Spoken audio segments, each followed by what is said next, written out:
Good afternoon, everyone.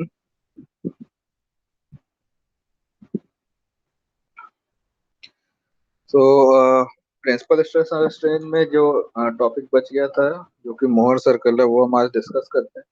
वहां पर पहुंचने से पहले एक बार हम क्विक रिकैप ले लेते हैं जो लास्ट क्लास में पढ़ा था। ठीक है। तो what we have seen in last class is that whenever there is a force, either compressive or tensile, acting on a body tangentially or longitudinally, then also there is a shear force acting on that body. जब भी कोई force लगता है किसी भी body पे, तो वहां पे shear force भी लगता है, बट हाँ, परपेंडिकुलर प्लेन में नहीं लगता, किसी न किसी ऑब्लिक प्लेन में लगता है, जैसे कि इस फिगर में आप देख सकते हैं। तो अगर ऑब्लिक प्लेन में आपको निकालने कहा जाए, तो उसमें जो आपका स्ट्रेस यानी कि सिंपल स्ट्रेस या डायरेक्ट स्ट्रेस की वैल्यू और शियर स्ट्रेस की वैल्यू वो डिफरेंट होती है अलग अलग प्लेन में, जो कि थीटा के हिसाब से वेरी करती है। ठीक है। तो हमने ये देखा कि अलग अलग कंडीशन में क्या आता है वो वैल्यूज। अगर कोई आपको ऑब्लिक प्लेन दिया हुआ है किसी एंगल थीटा पे, तो उस केस में अगर हमको फाइंड आउट करना है, तो हमारे पास क्या अलग अलग वैल्यूज आती हैं। सपोज करो इस केस में, पहले केस में आपके पास सिर्फ एक स्ट्रेस लग रहा था। ठीक है। जो कि एक्स डायरेक्शन में लग रहा है, सिग्मा एक्स सिर्फ लग रहा था, जो पहला केस है। उस केस में हमने फॉर्मूला बताया था कि क्या होता है। तो सिग्मा एन किसी भी ऑब्लिक प्लेन पे होगा P by cos square theta. Similarly shear stress का ये फॉर्मूला आया था, P by sine theta cos theta और P by sine two theta by two. Maximum shear stress इसमें आपको 45 डिग्री एंगल पे आएगा, और मैक्सिमम शियर स्ट्रेस होगा आपका P by two A. Similarly हमने, अगर प्योर शेयरिंग हो रहा है, तो उस केस में देखा कि क्या अलग अलग आता है। ये आपका सिग्मा एन की वैल्यू आ गई, किसी ऑब्लिक प्लेन पे शियर स्ट्रेस की वैल्यू आ गई। सिमिलरली हमने देखा कि अगर दो म्यूचुअली परपेंडिकुलर डायरेक्ट स्ट्रेस लग रहे हैं, जैसे सिग्मा एक्स सिग्मा वाई, तब उस केस में क्या आता है वैल्यूज, सिग्मा एन, यानी कि किसी ऑब्लिक प्लेन थीटा और प्लेन पे सिग्मा एन और टाउ की क्या अलग अलग वैल्यूज आती हैं। तो सिग्मा एन की वैल्यूज आपकी ये आई थी, और टाउ की वैल्यू आपकी,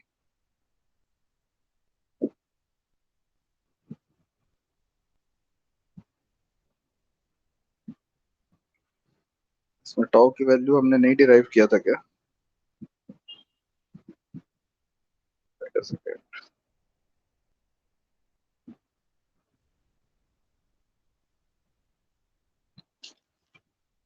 सो इस केस के लिए जो टाउ की वैल्यू आती है, शायद मैं पिछले क्लास में नहीं बता पाया था, तो लिख लेते हैं यहाँ पे। बट ये सब बुक में है, आप देख लीजिएगा। इस केस में टाउ की वैल्यू आती है, I think sigma x minus sigma y by two cos two theta. Check कर लेता हूँ एक बार।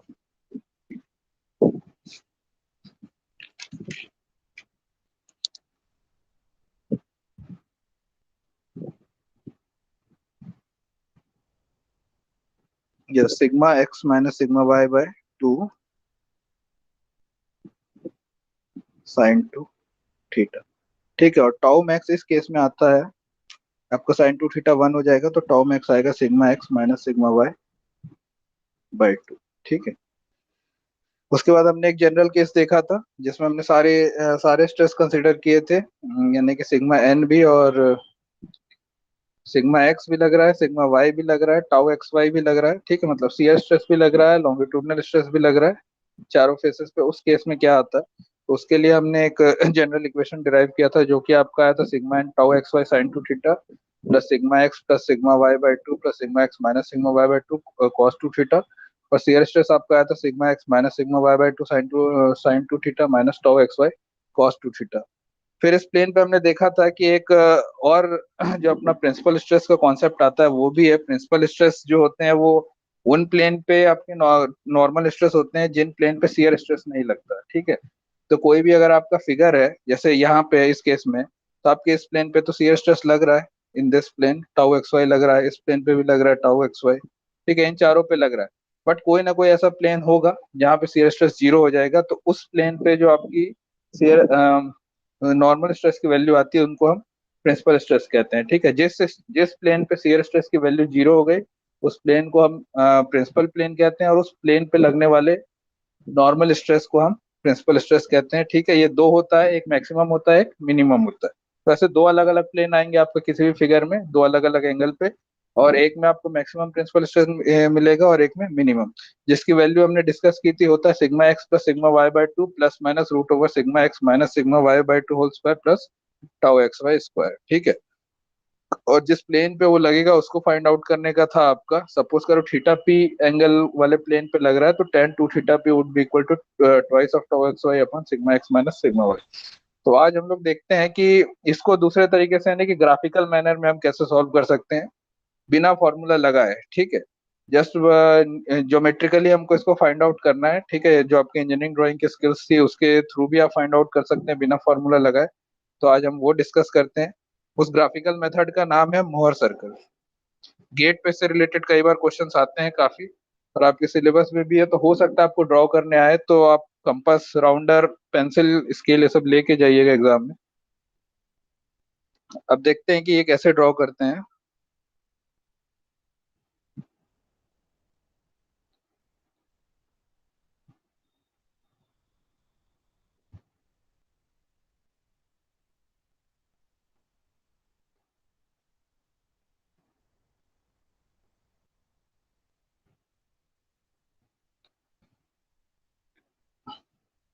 तो धीरे धीरे सारे केसेस की ओर बढ़ते हैं कि हमको क्या क्या करना है।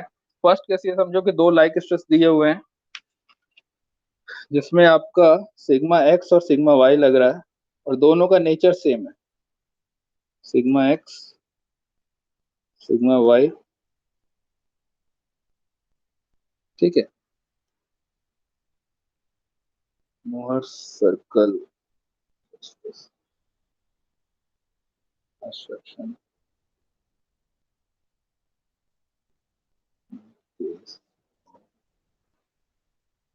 Like stresses. लाइक स्ट्रेसेस में कहने का मतलब ये है कि सिग्मा एक्स भी टेंसाइल है, सिग्मा वाई भी टेंसाइल है। ठीक है, दोनों टेंसाइल फोर्स लग रहा है, टेंसाइल का मतलब है खींच रहे हैं। ठीक है, तो जो सिग्मा एक्स है वो भी खींच रहा है, सिग्मा वाई भी खींच रहा है। पुल फोर्स जो होता है उसको हम टेंसाइल फोर्स कहते हैं। सो इस केस में अगर आपको मोहर सर्कल ड्रॉ करना है, so what we have to do, एक लाइन खींचिए। ठीक है,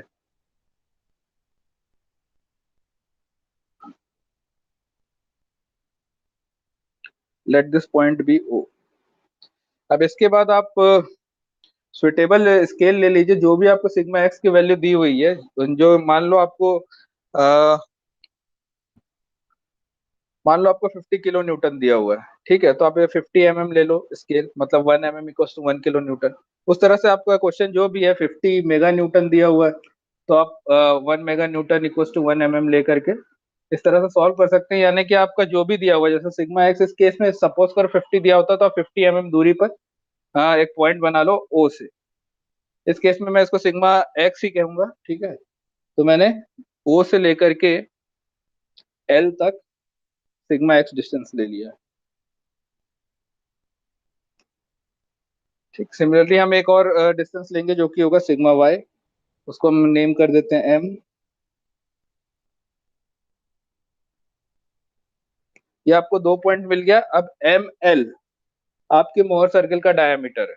ठीक है, इस एम एल को डायमीटर लेकर के आपको एक सर्कल कंप्लीट करना है, सर्कल ड्रॉ करना है। इसके लिए क्या करोगे, एम एल को बाइसेक्ट कर लो, इसका एक सेंटर पॉइंट ले लो जो एम एल का ठीक मिड पॉइंट होगा। ठीक है, यहाँ पे अपना राउंडर का एक पॉइंट रखो। ठीक है, पेंसिल वाला पॉइंट आप या तो एल पे रखिए या तो एम पे रखिए, और सर्कल कंप्लीट कर लीजिए कुछ इस तरह से।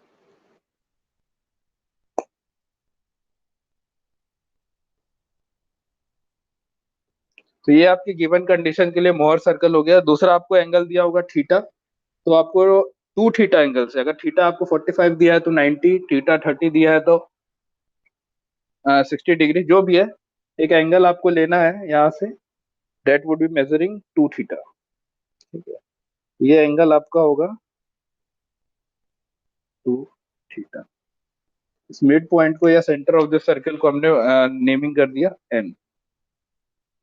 ये 2 थीटा होगा, तो आपका ये ऑटोमेटिकली ये वाला एंगल थीटा हो जाएगा।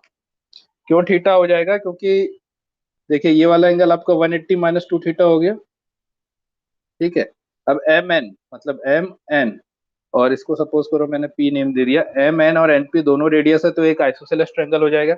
मतलब ये एंगल और ये एंगल इक्वल होंगे, ये 180 माइनस टू थीटा हो गया। सॉल्व करोगे तीनों का सम 180 होना चाहिए, तो आपको ये दोनों एंगल थीटा मिल जाएगा। ठीक है, इसीलिए हमने यहाँ पे टू थीटा लिया है कि यहाँ पे हमको ऑटोमेटिकली थीटा मिल जाता है अगर आपको क्वेश्चन में थीटा दिया हुआ है। तो मोहर सर्कल का कंस्ट्रक्शन इतना सही था। इस केस के लिए सिग्मा एक्स आपको लेना है, ठीक है, एल पॉइंट, सिग्मा वाई लेना है एम पॉइंट। इसको डायमीटर एम और एल को डायमीटर लेकर के सर्कल कंप्लीट करिए। उसके बाद एक लाइन ड्रॉ करिए फ्रॉम पॉइंट एन जो कि सेंटर ऑफ द सर्कल है और टू थीटा एंगल बना रहा है आपके एन और एल से। ठीक है, अब देखो पी से जस्ट पी पॉइंट से एक परपेंडिकुलर ड्रॉ करो एट द डायमीटर यानी कि एम एल पे। ठीक है, यहाँ पे आप नाम दे दो क्यू। तो this P Q is nothing but shear stress.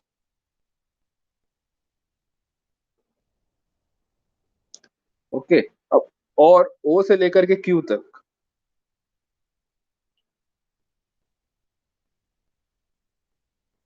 ओ से लेकर के क्यू तक आपका हो जाएगा सिग्मा एन। तो आपके नॉर्मल स्ट्रेस की वैल्यू सिग्मा एन होगी ओ से लेकर के क्यू तक। आप डायरेक्ट मेजर करिए स्केल से ओ से क्यू तक का क्या डिस्टेंस आ रहा है, वो आपका सिग्मा एन का वैल्यू हो जाएगा। स्केल से मेजर करो पी से लेकर के क्यू क्या आ रहा है, ये आपका शियर स्ट्रेस आ जाएगा यानी टाउ। ठीक है, यहाँ पे आपको नॉर्मल स्ट्रेस आ जाएगा। तो कुछ नहीं करना है आपको, बस स्केल और राउंडर लेकर के ड्रॉ करना है और मेजर करके डायरेक्ट आंसर लिख लेना। आप लोग ये घर में ट्राई भी कर सकते हो, जनरल फॉर्मूला लगा के भी ट्राई करो और ग्राफिकली भी सॉल्व करके ट्राई करो, आपका आंसर सेम आएगा। क्यों सेम आएगा हम ये भी देख लेते हैं। आप सपोज करो शियर स्ट्रेस पी क्यू है, ठीक है, ये एंगल आपका टू थीटा है, तो पी क्यू क्या हो जाएगा, N P sine theta. P Q आपका परपेंडिकुलर है, ठीक है, एन पी आपका रेडियस है सर्कल का, एन आपका मिड पॉइंट है, पी आपके सरकमफ्रेंस है, मतलब एनपी रेडियस है। तो आपका पी क्यू का वैल्यू हो जाएगा NP sine theta, NP sine two theta in this case. So we get P Q जो कि टाउ है, tau equals to P Q equals to NP sine two theta. ठीक है, अब एनपी क्या है, सर्कल का रेडियस है, यानी कि देखो ओ एल आपका सिग्मा एक्स है, ओ एम आपका सिग्मा वाई है, sigma x minus sigma y आपका डायमीटर है, बाय टू कर दोगे तो वो रेडियस है।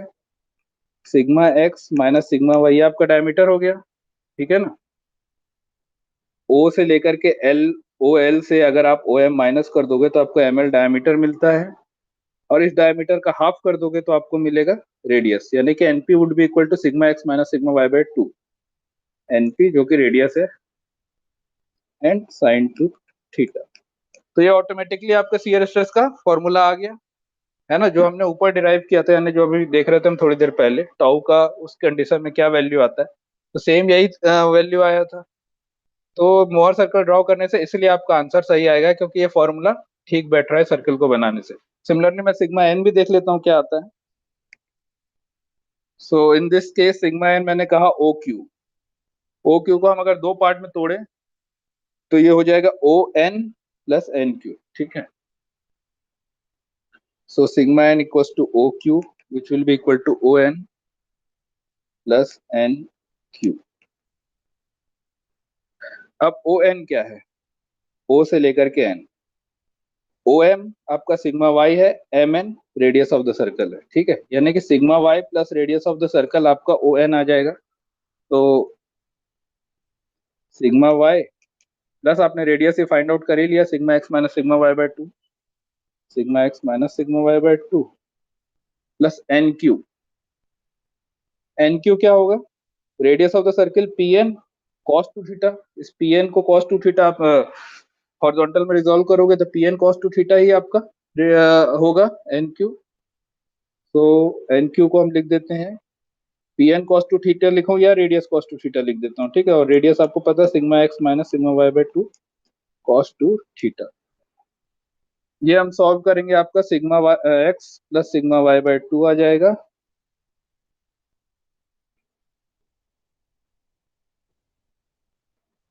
Plus sigma x minus sigma y by two cos two theta. तो हमने जो फॉर्मूले से देखा था जो सिग्मा एन की वैल्यू आती है, सेम आपका इस फिगर के हिसाब से भी आ रहा है।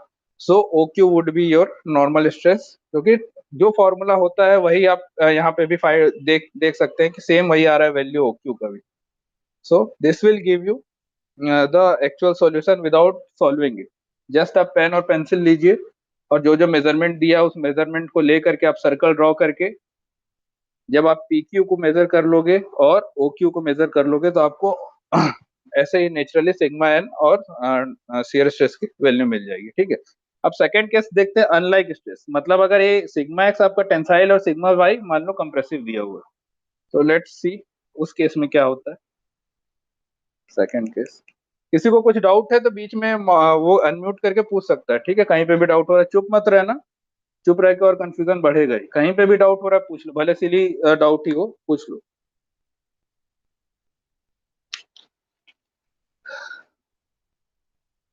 So let's see for unlike stresses.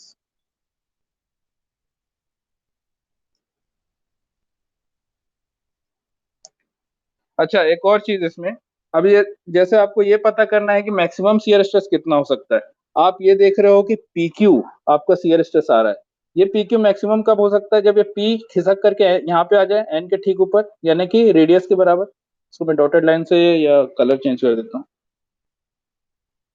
ये वाला अगर ये P से हट करके इस पॉइंट पे आ जाए, इसको भी कुछ नाम देना है तो दे देते हैं, LMNOPQR ले लो चलो। ठीक है, अगर ये P हट करके इस पॉइंट पे आ जाएगा तो आपको मैक्सिमम शियर स्ट्रेस मिल जाएगा। ये PQ अगर यहाँ पे आ गया, P हट यहाँ से खिसक के यहाँ पे आ गया तो आपको मैक्सिमम शियर स्ट्रेस मिलेगा। यानी कि ये 2 थीटा बढ़ करके जब 90 डिग्री हो जाएगा तब आपको शियर स्ट्रेस मैक्सिमम मिलेगा। क्योंकि मैक्सिमम क्या हो सकता है इसमें, रेडियस से बड़ा तो कुछ नहीं हो सकता है ना। PQ आपका शियर स्ट्रेस है, अगर यही PQ, ये P और ये Q अगर N की जगह आ जाता और P R की जगह आ जाता तो आपको मैक्सिमम शियर स्ट्रेस मिलता। यानी कि 2 theta should be equal to 90 degree for that. ये अगर 90 हो जाता तो आपका NR शियर स्ट्रेस हो जाता, जो कि उससे बड़ा हो ही नहीं सकता इस सर्किल में कुछ और। So theta should B 45 degree for maximum shear stress, जो हमने पहले भी देखा था कि थीटा 45 डिग्री होना चाहिए। फॉर्मूले से भी दिख रहा है साइन 2 थीटा जब 1 हो जाता है तभी आपको मैक्सिमम शियर स्ट्रेस मिलता है, और साइन 2 थीटा 1 तब होगा जब theta would be equal to 45 degree. तो सिमिलरली हमने यहाँ देखा, और मैक्सिमम वैल्यू क्या हो सकती है शियर स्ट्रेस की, जो सर्कल का रेडियस है। ठीक है, सर्कल का रेडियस ही है NR। अगर P यहाँ से हट के यहाँ पे आ गया, Q यहाँ से हट के यहाँ पे आ गया, तो आपको मैक्सिमम शियर स्ट्रेस मिलेगा। मतलब tau max would be equal to radius which is again equal to sigma x minus sigma y by 2। ठीक है, जो आपका फॉर्मूले से भी आ रहा था, आपका साइन 2 थीटा 1 हो जाता है sigma x minus sigma y by 2 यानी कि रेडियस। तो किसी भी कंडीशन में मोर सर्कल बनाओ, अगर आपसे मैक्सिमम शियर स्ट्रेस पूछा गया है तो वो होता है radius of the circle. Objective में भी आ सकता है, गेट में आया भी है कि what is the maximum shear stress in more circle, तो आपको लिखना है रेडियस ऑफ द सर्कल। ठीक है, तो शियर स्ट्रेस मैक्सिमम रेडियस पे ही हो सकता है, क्योंकि रेडियस से बड़ा उस सर्कल में N से कुछ और चीज नहीं हो सकती। तो शियर स्ट्रेस जो मैक्सिमम होगा वो होगा रेडियस ऑफ द सर्कल। किसी भी फिगर में आगे मैं जो भी ड्रॉ करूंगा सब में रेडियस ही आपका टाउ मैक्स आएगा। ठीक है, सो ये याद रखिएगा, थीटा इसमें 45 डिग्री आ ही गया है, और मैक्सिमम शियर स्ट्रेस आपका sigma x minus sigma y by 2 होगा यानी कि रेडियस। अब फॉर अनलाइक स्ट्रेस देखते हैं। अनलाइक स्ट्रेस से मेरा मतलब है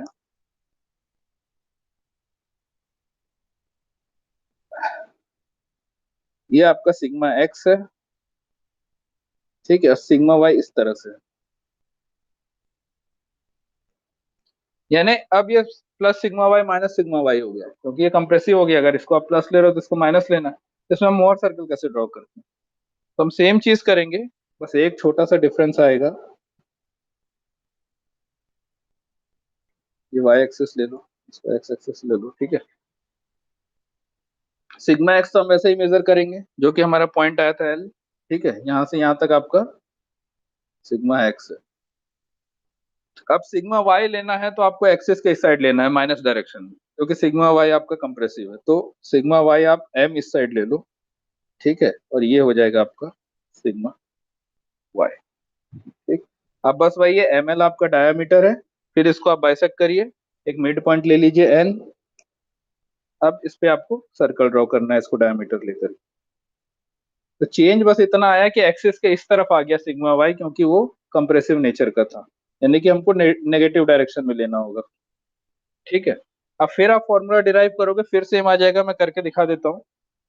दूसरा आपको उसके बाद करना है एन पॉइंट से एक 2θ एंगल पे लाइन खींचना है, जो कि इस तरह से, ये पॉइंट हमने लिया है P, और ठीक इसके परपेंडिकुलर डायरेक्शन में जो इंटरसेक्ट कर रहा है इसको हम लेते हैं Q, और ये आपका shear stress.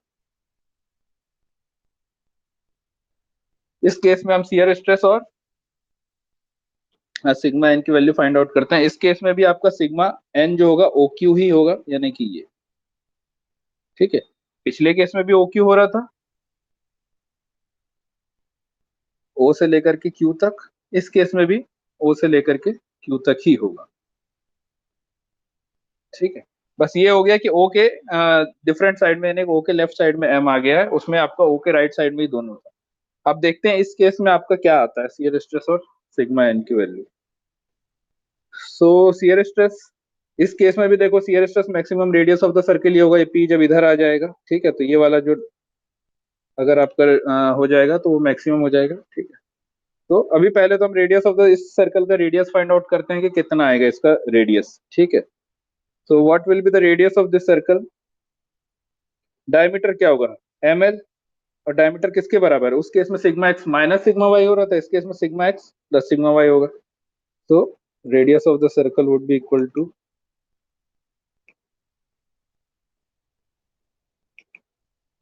Sigma x plus sigma y, ये डाया हो गया, बाई 2। यही रेडियस होगा ना, सिग्मा वाई यानी O M, sigma x O L, ये डायमीटर हो गया, बाय 2 कर दोगे, रेडियस हो गया। ये रेडियस ऑफ द सर्किल हो गया। एनपी भी वही रेडियस है। ठीक है, अब शियर स्ट्रेस की वैल्यू क्या होगी, जो कि पी क्यू है, P Q equal to NP sine 2θ। NP इस केस में बस बदल गया, sigma x plus sigma y by 2 sine 2θ। तो प्रीवियस केस में हमारे पास क्या आया था शियर स्ट्रेस की value, sigma x minus sigma y by 2 sine 2θ। उसके अब क्या आ गया, sigma x plus sigma y by 2 sine 2θ। Natural सी बात है, वहां पे जो माइनस सिग्मा वाई था, माइनस सिग्मा वाई खुद माइनस हो गया, तो माइनस माइनस मिलकर प्लस हो गया। So you will be getting this formula. Similarly अगर हम देखें कि सिग्मा एन, जो कि इस केस में आएगा ओ क्यू। अब ओ क्यू क्या होगा, ओ क्यू को हम तोड़ें तो इस पॉइंट को हमने एन नाम दिया है। ठीक है, O N plus N Q होगा, लिख देते हैं O N plus N Q. अब एन क्यू तो आपको पता है radius sine two radius cos 2θ होगा। ठीक है, हमको फाइंड आउट करना ओ एन क्या होगा। ठीक है, अब देखो एन से लेकर के एम तक तो क्या है आपका, रेडियस है। N from N to M radius of the circle है, और ओ से एम क्या है, सिग्मा वाई। तो अगर हम M N minus O M कर दें तो हमको ओ एन मिल जाएगा, यानी कि रेडियस माइनस सिग्मा वाई कर दूं तो मुझे ओ एन मिल जाएगा।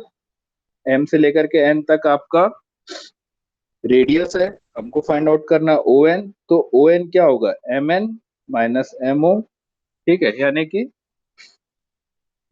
एम एन आपका रेडियस है, रेडियस माइनस सिग्मा वाई। तो सिमिलरली यहाँ पे हम लिख देते हैं, रेडियस को आर लिख देता हूं मैं। ठीक है, R minus sigma y, N Q आपका आर कॉस 2θ है ना, आर कॉस 2θ ही होगा, एनपी भी आपका रेडियस है कॉस 2θ। सो आर हमने फाइंड आउट किया था, sigma x plus sigma y, minus sigma y है इधर, अगर मैं इसी में इंक्लूड कर दूं तो माइनस 2 सिग्मा वाई हो जाएगा, plus R cos 2θ sigma x plus sigma y by 2 cos 2θ। So now what we are getting, sigma x minus sigma y by 2 plus sigma x plus sigma y by 2 cos 2θ। तो बस sign change हो गया, यहाँ पे आपके पास आया था सिग्मा एन की value sigma x plus sigma y by 2 plus sigma x minus sigma y by 2 cos 2θ। यहाँ पे आपका आ गया sigma x minus sigma y by two, और जहाँ प्लस था वहां माइनस हो गया, जहाँ माइनस था वहां प्लस हो गया, ठीक है। और वो नेचुरल सी बात है, वो होगा। तो ये एक तरह से ये प्रूफ कर रहा है कि मोहर सर्कल किस तरह से सिग्निफाइड है, ठीक है। कैसे आपका आंसर एग्जैक्ट ही आएगा अगर आपने प्रॉपरली ड्रॉ किया तो ये हो गया। अब लास्ट केस देखते हैं, जब सारे तरह के स्ट्रेस दिए हुए हैं। थर्ड केस, जब आपको शियर स्ट्रेस भी दिया हुआ है, सिग्मा एक्स भी दिया हुआ है, सिग्मा वाई भी दिया हुआ है।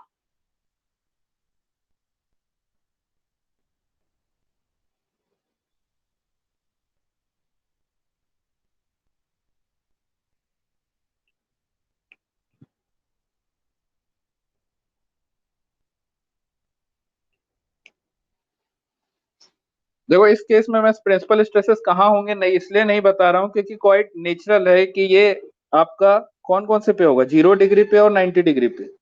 मैक्सिमम शियर स्ट्रेस कहाँ पे, मैक्सिमम प्रिंसिपल स्ट्रेस यहाँ पे कहाँ आएगा, शियर स्ट्रेस कहाँ जीरो हो रहा है। अगर मैं प्रिंसिपल स्ट्रेस की बात करूँ तो उस प्लेन पे होता है जहाँ पे शियर स्ट्रेस जीरो हो जाता है। तो शियर स्ट्रेस जीरो आपका इस प्लेन पे हो रहा है, ये वाले प्लेन पे और ये वाले प्लेन पे, ठीक है। तो इसमें जो सिग्मा एक्स और सिग्मा वाई है वही आपका प्रिंसिपल स्ट्रेस भी, यानी कि सिग्मा वन और सिग्मा टू, ठीक है। यानी कि theta at theta equal to 0 degree and theta equal to 90 degree आपका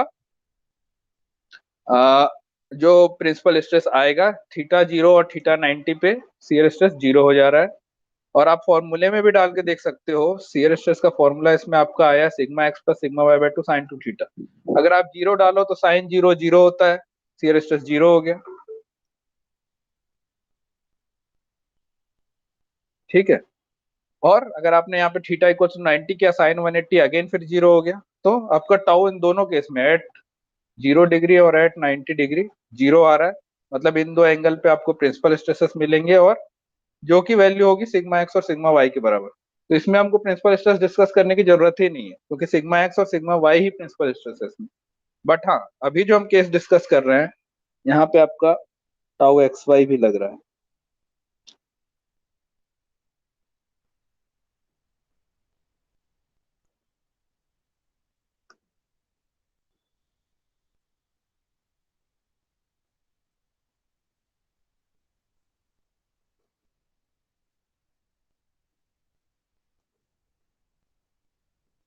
अब आप 0 डिग्री और 90 डिग्री पे नहीं कह सकते कि सी स्ट्रेस जीरो होगा, और सिग्मा एक्स और सिग्मा वाई यहाँ पे प्रिंसिपल स्ट्रेस नहीं है, वो किसी और प्लेन पे आएंगे, ठीक है। वो हम देखते हैं मोहर सर्किल की मदद से इस बार।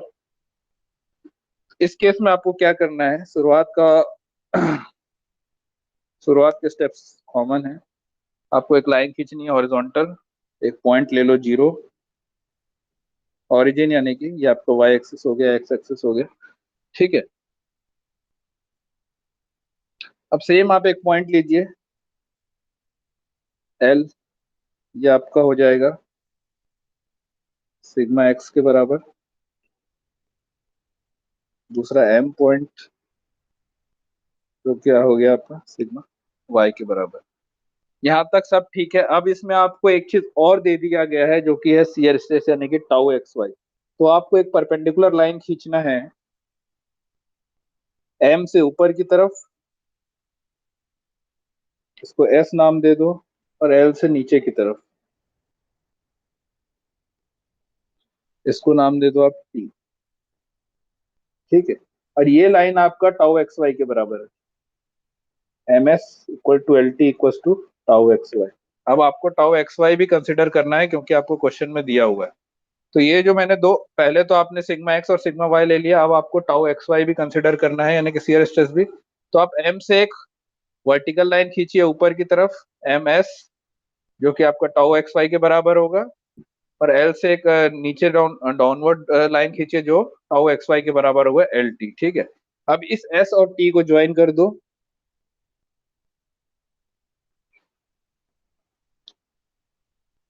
ठीक है। ये इंटरसेक्ट करेगा एट एन। क्योंकि एम एस और एल टी बराबर है तो ये एन आपका इसी हॉरिजॉन्टल लाइन पे ही आएगा, इधर उधर नहीं आएगा। ये अभी रैंडमली मैं ड्रॉ कर रहा हूँ, इसलिए थोड़ा सा छोटा बड़ा दिख रहा होगा, बट आपका जो मिड पॉइंट आएगा एन पे ही आएगा। मतलब इस लाइन को ही इंटरसेक्ट करेगा, ओ एल वाली लाइन को ही इंटरसेक्ट करेगा, ठीक है। सो अब आपके पास डायमीटर आ गया एस टी सर्कल का, एन आपका मिड पॉइंट आ गया, आपको फिर सर्कल कंप्लीट करना है।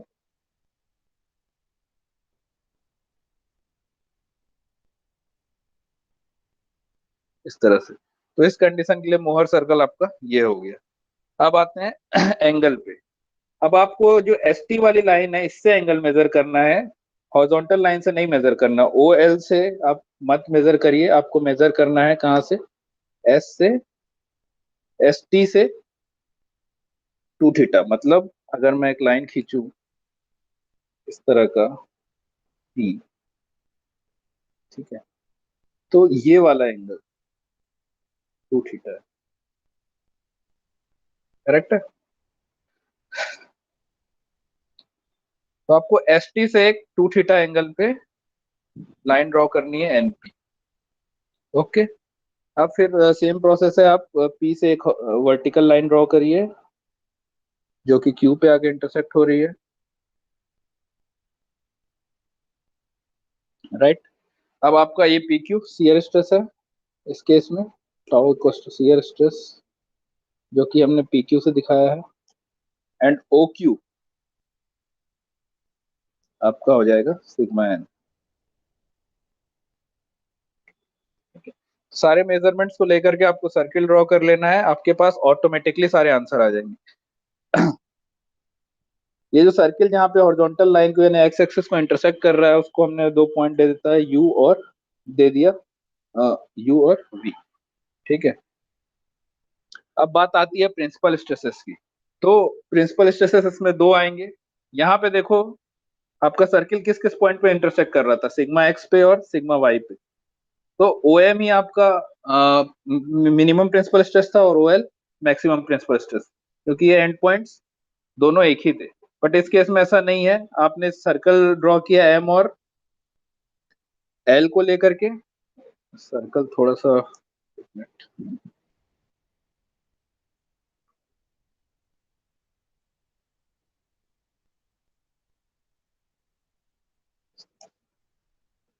ये पॉइंट आपको, ठीक है, सर्कल आपने एम और एल लेकर के किया, लेकिन जो सरकमफेरेंस हॉरिजॉन्टल पे इंटरसेक्ट कर रहा है वो अलग पॉइंट है।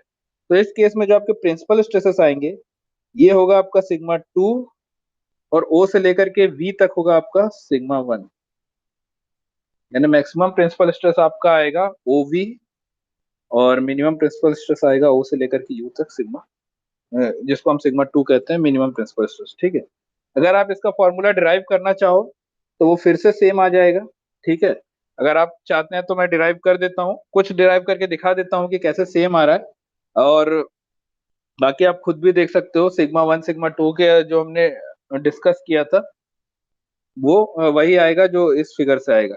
और दूसरा, अगर आप फॉर्मूला भूल गए, गलती से मान लो एग्जाम में फॉर्मूला भूल गए, तो भी मोहर सर्कल ड्रॉ करके सॉल्व कर सकते हो, दूसरा मोहर सर्कल ड्रॉ करके फॉर्मूला डिराइव कर सकते हो।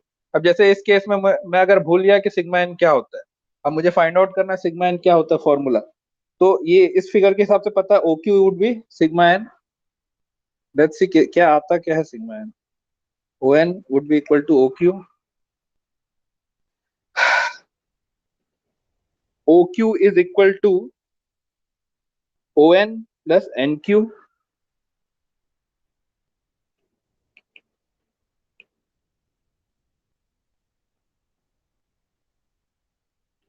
इस छोटे एंगल को हम ले लेते हैं बीटा, ठीक है। ये जो यहाँ पे छोटा एंगल दिया हुआ है उसको हम बीटा ले लेते हैं।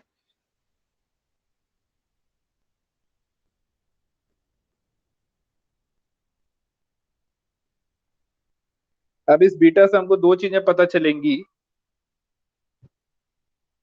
एन से लेकर के टी तक आपका रेडियस है, ठीक है। तो N L would be equal to N T cos beta, N से लेकर के एल तक एन टी कॉस बीटा लिख देता हूं मैं। थोड़ा ये स्टेप बाद में करेंगे, पहले हम रेडियस फाइंड आउट कर लेते हैं।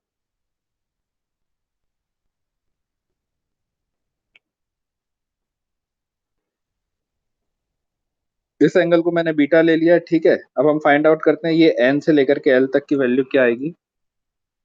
N L equal to N T cos cos beta, तो N T cos beta NT क्या है हमारा, रेडियस ऑफ द सर्कल, तो R cos beta. Similarly TL क्या आएगा हमारा, ठीक है, टीएल आएगा आपका radius sine beta, NT sine beta. So LT भी फाइंड कर लेते हैं, क्या आ रहा है, L T equals to NT sine beta और रेडियस साइन बीटा। ठीक है, ये दो चीज हो गई। दूसरा हम फाइंड आउट करते हैं रेडियस क्या है इस सर्कल का। ठीक है,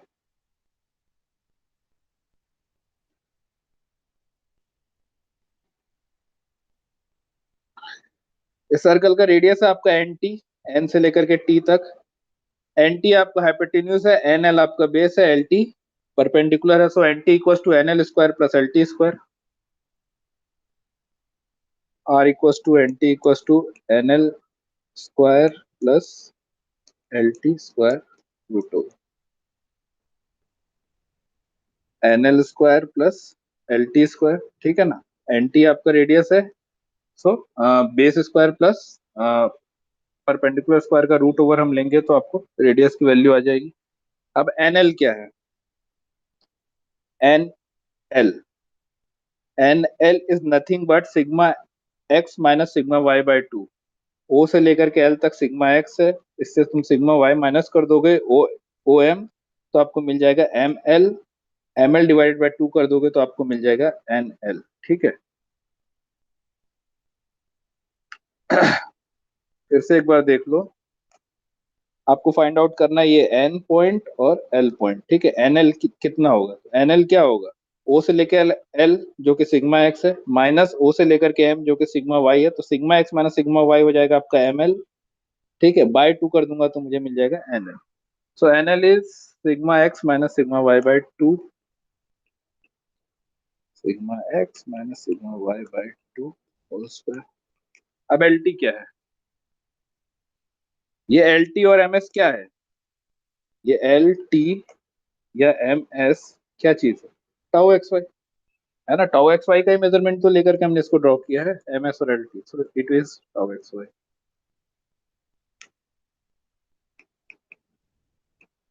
ठीक है, ये आपको आ गया radius of the circle. Mohr circle का रेडियस की वैल्यू आ गई आपको इतनी, मतलब क्या कह सकते हैं हम कि टाउ मैक्स की वैल्यू भी इतनी ही रहेगी, क्योंकि रेडियस की वैल्यू इतनी है तो मैक्सिमम शियर स्ट्रेस भी आपका इतना ही आएगा। ठीक है, अब हम फाइंड आउट करते हैं सिग्मा एन क्या आएगा इस केस में, जो हम पहले कर रहे थे, sigma n equal to O Q is equal to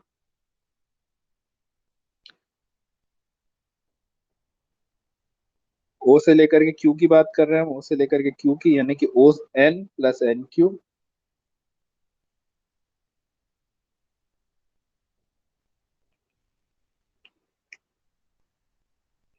और O N plus N Q क्या था, ये आपका एन क्यू है, N Q is N P cos sine sorry cos beta two theta minus beta. ये वाला एंगल क्या है, this angle is two theta minus beta. नीचे हमने बीटा लिया है टोटल टू थीटा, तो ये वाला एंगल आ गया आपका टू थीटा माइनस बीटा। तो अगर आपको एन क्यू निकालना है तो एन पी जो कि रेडियस है cos two theta minus beta. ठीक है, जस्ट आपको बेस पे इसको रिजोल्व करना है। सो एन क्यू को मैं लिख सकता हूं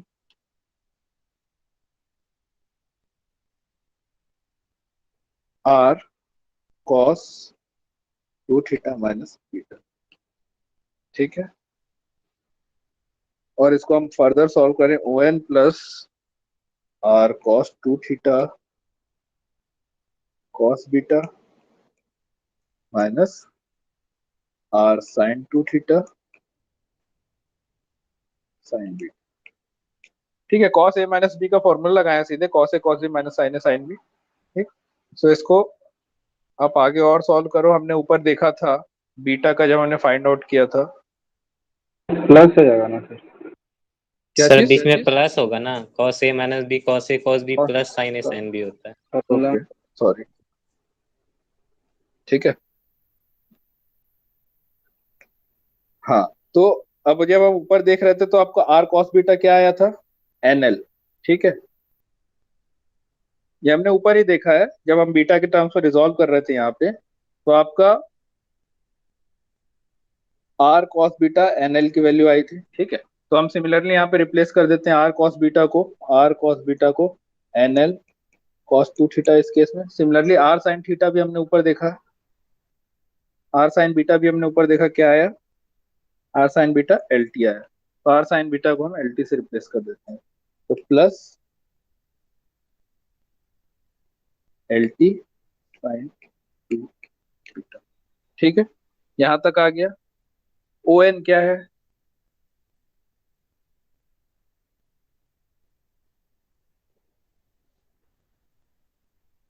ओ N would be equal to sigma x plus sigma y by two.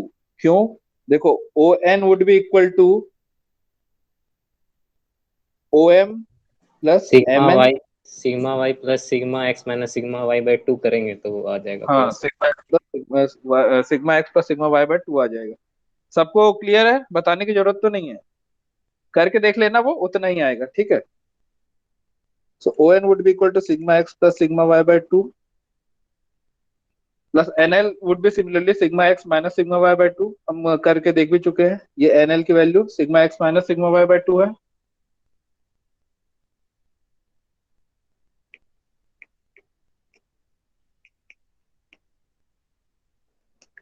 Plus L T is nothing but tau x y sign,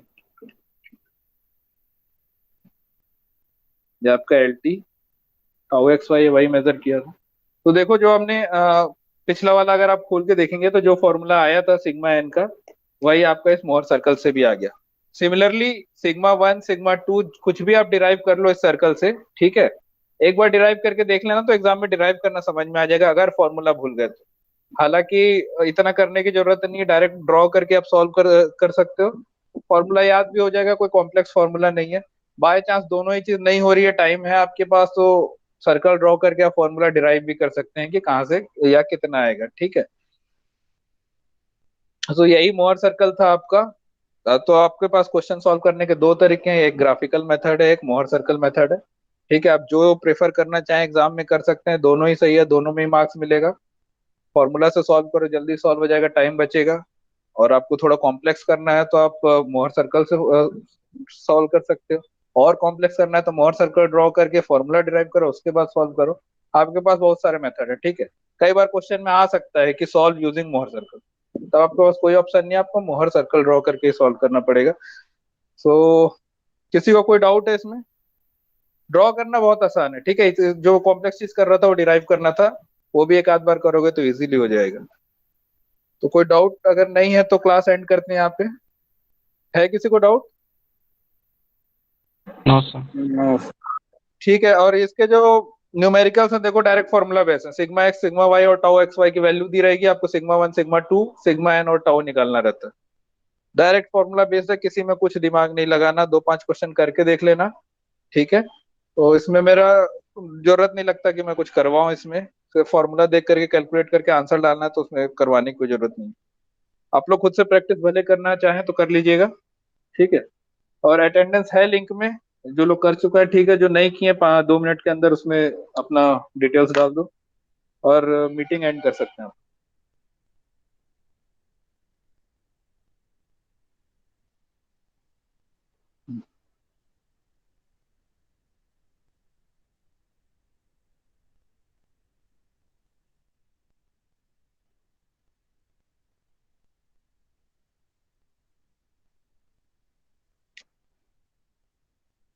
topic खत्म होने के बाद हम लोग गेट के क्वेश्चन भी सॉल्व करेंगे, थोड़ा सा पेशेंस रखो, आपको खुद समझ में आ जाएगा बुक सफिशिएंट है कि नहीं है, ये आर के राजपूत सफिशिएंट है कि नहीं आप खुद समझ जाओगे उसमें। बुक गेट में जितने भी क्वेश्चन आते हैं वो कोई कॉम्प्लेक्स क्वेश्चन नहीं आते हैं, वो एक या दो लाइन में सॉल्व होने वाले क्वेश्चन रहते हैं। मेन आपका सिलेबस ज्यादा रहता है, एक साथ आपको 8-10 सब्जेक्ट पढ़ना रहता है, सब रिमेम्बर करना रहता है, वो डिफिकल्ट हो जाता है। क्वेश्चन डिफिकल्ट गेट में नहीं आते हैं, आपकी यूनिवर्सिटी से भी बहुत इजी क्वेश्चन आते हैं। तो गेट की चिंता मत करो, गेट बहुत आसान चीज है। दिक्कत ये हो जाता है कि बहुत ज्यादा पढ़ना पड़ता है बहुत कम टाइम में, और 2-3 दिन में आपको रिवाइज करना पड़ेगा वो 10-12 सब्जेक्ट, सबके फॉर्मूले रिमेम्बर करने पड़ेंगे, वो डिफिकल्ट हो जाता है। क्वेश्चंस डिफिकल्ट नहीं होते हैं, बुक का बहुत ज्यादा लेना देना नहीं है, सब बेसिक ही रहता है और 1 से 2 लाइन में सॉल्व होने वाले क्वेश्चन ही रहते हैं गेट। सो गेट की चिंता मत करो, अभी क्वेश्चन सॉल्व करोगे गेट के तो आप खुद समझ जाओगे, किसी के पास प्रीवियस ईयर क्वेश्चन है सॉल्व करके देख भी लो, अदरवाइज मैं करवाऊंगा अभी। तो हम आगे डिस्कस करेंगे उसके बारे में।